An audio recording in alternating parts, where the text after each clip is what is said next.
All right, everybody. Today is Saturday, August 10th, and we stayed in the river today for this buoy 10 update. And it was, let's say, awesome, fantastic, phenomenal, wonderful, epic dub strip squads. It was fun. It was a really good day on the water. We started right at first light to try and hit that high slack, and we did. We were above the bridge, and as we came down on our first pass, we hooked 10.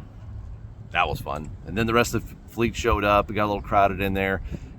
We started to see that the water temp was increasing, and I'm going to get back to that in a second. The water temp was increasing a little bit, and we weren't getting bit. When we ran back up the top, halfway down the troll, we were starting to find a few there. But we stopped seeing nets in the same depth contour that we were getting bit. And the best fish finder out there, without a doubt, always and forever, is other fishermen. If you see nets, that depth contour, that area is probably a good place to start. Doesn't mean get right next to them. It means start up above them, below them, whatever, and troll through that same group that they're getting bit on. But we saw probably a couple hundred boats and nobody catching fish, like maybe one here, one there. So when that happens, change your location. So all we did is just slide outside or inside. We slid inside into a little bit shallower water and found some more fish and got into some really good action. Sometimes you just need to get away from the fleet a little bit, and that's kind of what we try to do, is always try and troll through clean water. And by that I mean, if you see 50 boats going through 30 to 35 foot, maybe do 35 to 40 or 20, 25, 25, 30. Just when these fish get aggravated by 500 pro trolls and spinners going by, give them something different to look at. So that means change up to a spinning fish, run a triangle. I saw a lot of fish caught on triangles last couple of days. Just be different. Give these fish a different look, a different presentation. Getting back to the water temp, I saw today some pretty warm water, but what was interesting about it is that, and again, I've mentioned this several times, I learn something new every single year, because every single year is different, every day is different, every tide is different. And today, these fish did not care about water temperature. They did not care about salinity. They were pushing up, they were moving, they were starting to make their way upriver, and they just powered through that warmer water and just kept moving up.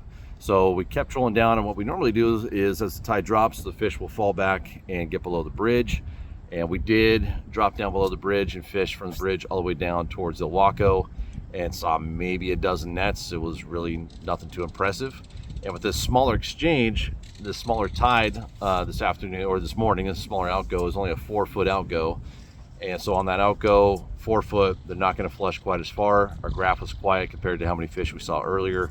So we ran back upstream and just hoped that they had just flushed out a little ways. And that's exactly what had happened. They were still up by the bridge. Now, tomorrow, this is all going to be different. Every single day is different. I've told you guys this 100 times. This information I'm giving you now is not relevant to tomorrow, because between now and tomorrow morning, it's going to be 2 to 3 tide changes. That's a lot of water moving, a lot of fish. So we're just going to make a game plan based upon what happened today.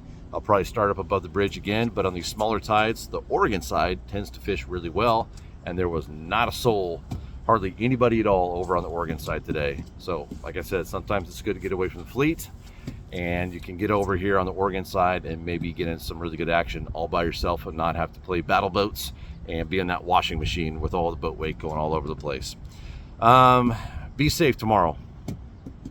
Be safe. We have that swimming deal going on tomorrow where they're going to be swimming across the river from the Washington side to the Oregon side, and that's going to be above the bridge with about 500 to 1,000 boats. Just be mindful, be careful, pay attention.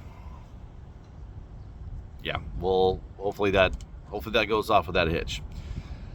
Okay, back to the fishing stuff.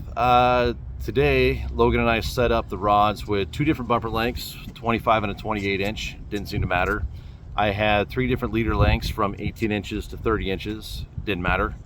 And we had 4 different color spinners, and it didn't matter.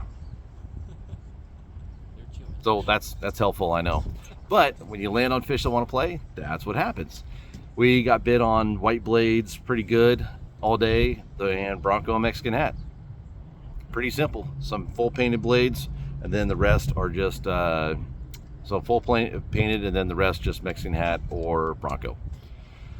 Pretty straightforward, guys. There's a lot of fish, and for them to be here on this tide set, that's great. The next time we get a falling tide like this, we could see even more fish. So it's going to be a fun season, especially with all the coho we saw early. Hopefully they'll all just keep coming and we all have a great time. We're all safe. Be safe, please. And we were talking about this earlier. Don't ever go any faster than you want to hit something. If you're not familiar with the area, please go slow. And that way, if you bump into a sandbar, it's no big deal. Okay, time to go back and type a bunch more spinners because we got into a rhythm. And I'll tell you what, I had a lot of fun today. That was a blast. Let's see. Okay, what'd you think about Buoy 10? You know what? From yesterday to today, it was awesome today. Yeah? Definitely. Did you almost fall in while netting a fish? Well, I wish they would jump in the net like they did yesterday, but no. The fish was winning today, and yeah, you had to save me.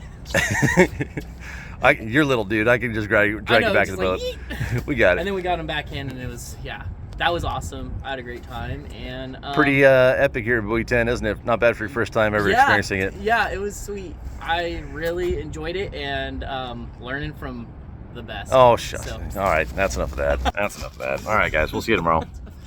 Hopefully the bike continues to be good. We'll see you later.